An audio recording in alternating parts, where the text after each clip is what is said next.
Let me tell you about a gentleman by the name of Albert Mehrabian. According to this guy, 7% of communication happens through what you say, your spoken words. 38% of what you want to communicate happens through your tone of voice. And 55% of what you want to say happens through body language. But why the fuck should you care? But Shreyas, I'm a software developer. But Shreyas, I only sell real estate. But Shreyas, I am a SaaS entrepreneur. I get it, you are comfortable with where you are, you don't want to understand what it takes to become a master at persuasion. And it's okay. But you clicked on the video, which means that even you know how your speech can craft your perception. Even you know that you get impressed by people who speak well. Even you know that you perceive people as subject matter experts. You perceive people as a symbol of strength. You perceive people as more feminine or more masculine just by the way they speak. So if you want to understand what it takes for people to stop perceiving you as somebody who is weak, then watch the video till the end. Alright, let's dive right into it. What I'm going to talk about is something known as paralinguistics. These are the components of the speech like tone of voice, voice itself, and different modifications that can add more impact, that can pack a punch into the content of your speech and your words. And I want you to focus on these three major components. If I were to draw a mind map for you, title is How to Stop Sounding Weak. Number 1, tonality. Now when I say tonality, it is basically the pitch of your voice, whether it's up, down, high, low. Alright? And under tonality is a very important concept known as inflections. And there are three types of inflection. There's an upward inflection, there is a straight inflection, and there is a downward inflection. Alright? When you overuse upward inflection, you sound weak, straight and simple. No exceptions. If I start talking like this throughout the video and I'm not speaking anything else and this is the only tonality that I'm going to use, then you will consider me to be a pussy, right? But that's not true. So how do we change it? You start speaking in the straight tonality and you start using the downward tonality to sound more assertive. I want you to use the straight tonality 70% of the times and I want you to use the downward tonality 30% of the times. What that means is that when you are ending your sentences, end them in a straight tonality. This signifies that you and I, we are on the same level. Nobody's higher, nobody's lower. It's two people having a damn conversation. Simple as that. The downward tonality signals assertiveness. When I say something, I mean it.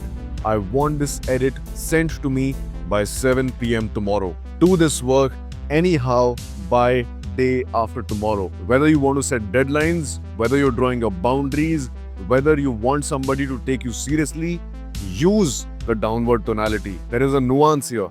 There is a mental barrier that is going to stop you from using these tonalities, and I'll tell you what that is. It is called people pleasing. And the thing about people pleasing is that whenever you are speaking to somebody whom you consider to be higher in terms of social hierarchy than you, whom you consider to be superior than you, somebody whom you admire, somebody whom you really don't want to offend, you will subconsciously start to speak in that upward tonality. What you are trying to signal here is the fact that, hey, I am somebody who is weak, I am somebody who is not a threat, so you don't need to worry. This is the point where your perception starts to get screwed. Now, how do you get out of this mental loop? It's very simple, but not easy. You need to start with the point of awareness. So whenever you catch yourself that you're trying to signal the fact that you are smaller than the person through your tonality, then start to do the opposite. If it's going high, start to speak in a downward tonality. So you need to break this barrier by opposing it. You see your boss, you think to yourself, oh shit, boss is here. Hi boss, how are you? Good morning. No, hi boss, good morning. Hope you're doing well.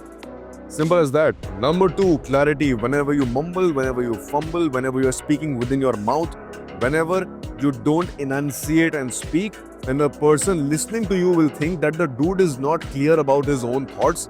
Why should I listen to him? And why should I give him that respect? So, to fix this and to enunciate well, I would want you to practice tongue twisters. Alright? I would want you to practice exercise where you are compelled to open your mouth and speak a lot more clearly. But there is a nuance here as well. The nuance is that it starts with clarity of thought. Let's say that you're an entrepreneur, you're pitching your startup to a venture capital firm known as Y Combinator. If you don't know and if you don't have clarity on what your startup solves, you will never be able to pitch with clarity, no matter how many enunciation exercises that you practice. Now, how do you solve this? Two things. Number one, you set your intention right, which means that whenever you speak with intent. You mean every single word that comes out of your mouth. You don't half-ass every word. When you are saying something, then say it properly. You don't just speak and think that, okay, I'll think I'm saying it and my mouth is just moving on its own. No, say it with intent. Number two, especially when you are talking about a particular concept, giving your opinion, simplify it for yourself first and say it out loud as if you are explaining it to a 5-year-old. Make sure that you simplify the concept. Make sure that you make it palatable. Make sure that you make it understandable. The idea is not to use jargons and to sound fancy. The idea is for people to understand what you are thinking. And that is how communication becomes effective. When somebody thinks what you are thinking, and the means of communication is the words that come out of your mouth. In my personal and biased opinion, and because of my experience of teaching, giving lectures, and being a consultant, I have realized that this concept of simplification is the best one that you can use if you want to improve the clarity and the articulation of your speech. And number three, pauses. Shreyas, we know that good communicators pause before answering questions. Shreyas, we know that there needs to be a pause of 3 seconds. And we need to be comfortable in silence. Haha, sure. If that was the case, you would already be doing it. But what is, haha, you guessed it right, the nuance here? The nuance is that you need to notice and understand your fidgets. What is causing you to be uncomfortable in silence? Become aware of that first. Now, how do you do that? Sit still for 3 minutes. Put a timer on your phone and sit still for 3 minutes. Notice what your body does to cover up this silence. Do you want to scratch your hand? Do you want to, twist your neck? Do you want to crack your back? Do you want to open Instagram? What do you want to do when you're sitting idle for 3 minutes? That is your choice of fidget. Stop doing it. First, become comfortable pausing with yourself. And then you won't even have to think about being uncomfortable with silences when you're speaking to strangers.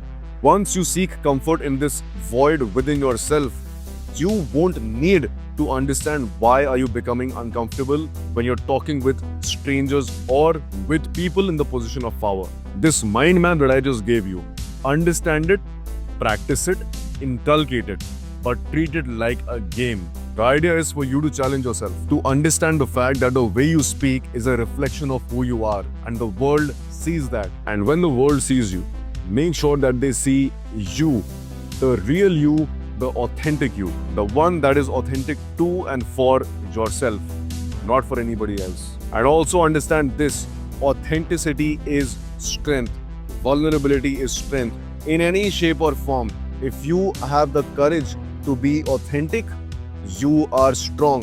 Simple as that. Authenticity equals strength. And congratulations, if you have made it this far, then you have taken the first step to ensure that you communicate from a point of strength. And from this moment on, I forbid you to sound weak, because it could cost the safety of you and your family when you get into a verbal fight with somebody on the street who just tried to tease your girlfriend. Because it could cost you opportunities, it could cost you growth, because the VC that you speak to raise a round of funding won't believe in you, won't have faith in you. And I forbid you to compromise on all those things. All right, that's it for today. Hasta la vista, baby.